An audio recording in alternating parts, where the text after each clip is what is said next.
Hey, in this video, we're going to look at adding assignments into the materials section of your Schoology course.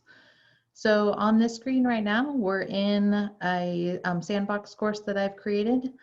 And if we want to add an assignment, we need to be in the materials tab. And we can either click on the add materials button at the top and do add assignment. The other way, if you do that, it's just going to pop it into the bottom of this list. If you know that you want to add any material, so whether it's an assignment or any one of these other options, into a particular unit so that you don't have to go back and reorganize it later, if you kind of scroll or kind of hover through your units folders, I've called them units, you might not, so I guess they're more just folders, whatever you've titled them, you'll see these little green plus signs and little dotted lines. So this is where you can add materials directly to a particular place within your course structure. So if I know that I want to add an assignment under subfolder 1 for unit 1, I'm going to hover until I see that little plus sign under the subfolder. So if I click on that little green line, I can add an assignment and it will make sure that it is put in the place where I want it, so I don't have to go and organize it later. If I did add an assignment to a place, let's go ahead and just I'll just use this add materials tab up here and add an assignment, because then I can show you how to organize it if it didn't quite go in the place that you wanted. So when you do create an assignment, you get all kinds of options. So let's just go through this create assignment structure and see what's available. So you'll have to come up with a name. So let's just say I want to do a get to know you activity for the beginning of school. The description, this might also be your directions for students. So whatever it is.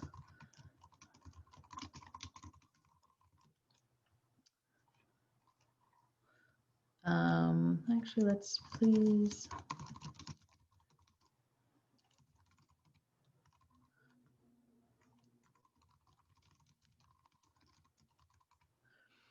So whatever those directions are for students, you can, there's some font editing tools up above. So if you have anything in particular that you need, you can insert content here. So if I have an image or a media, a link to something, so if I want them to go check out a different resource, there's some basic symbols for your use here as well. There's also, if you have synced your Google Drive, which we'll talk about later, how to sync other tools, but you might have a different resource that is saved in another, like a cloud or another tool that you want students to use. You can access those here as well. There is a spell check. If I expand this box, there's several other options as well. So you can format this description box in however fits best for what you're asking your students to do. If there's a due date for this assignment, it's not required, but you can include a due date here. So I might say, I want to go to September, and I want them to submit this by the end of the first full week. So I'm going to say September 11th, and maybe there's a certain time, and I'm going to change this to 10 points. Categories, so I have not included any categories yet. That will be in a different video, but if you did have a category already set up in your gradebook, you could select that here. I might just say it's ungraded, or I can create a new grading category. So I'd probably suggest that you have your categories already created in a different place, which we'll show you in a different video. But if for some reason you did need to create a new category, you could do that here. So then I could type the name in through here, the period, what that grading period is, a factor. So if you wanted to make this worth 10 points, but you really only wanted to make it worth 25% of that, you could create a grading factor. Your scale, a lot of these things, these categories, the factors, the scale or rubric, your district may have they may designate some categories or a scale or a rubric that you're able to use. And they've probably enabled that if they have some certain requirements that they are asking you to use. So you might see something a little bit different when you go to create assignment.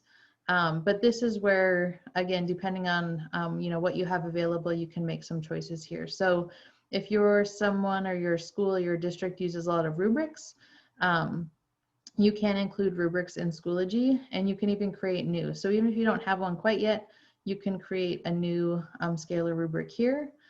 You can align your assignments to standards. So if I go to learning objectives and align, you can align them to Common Core, the next generation science standards. So you can kind of scroll through here if that's something that you're interested in to see what there's some of the different options are. So if you're someone that has not been doing standards-based grading, and this is something you haven't been doing, this is kind of a higher level feature for Schoology. But if this is something that you've previously done or your school or district is asking you to do, this option is available in Schoology. So I'm just going to close that. There's also some options at the bottom of the page. If you hover over them, they'll tell you more about what they are. So individually assign, if I know I only want to assign this to a certain number of students, I could click on that individual assignment and it'll another box will appear where I can assign to, and I could begin typing students' names. So this is really handy for differentiation.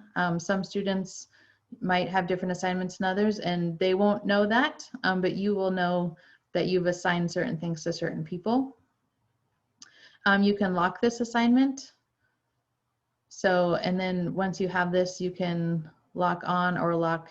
If I do lock on, it will lock it on a certain date and time so students can no longer change or submit items after a certain date or time.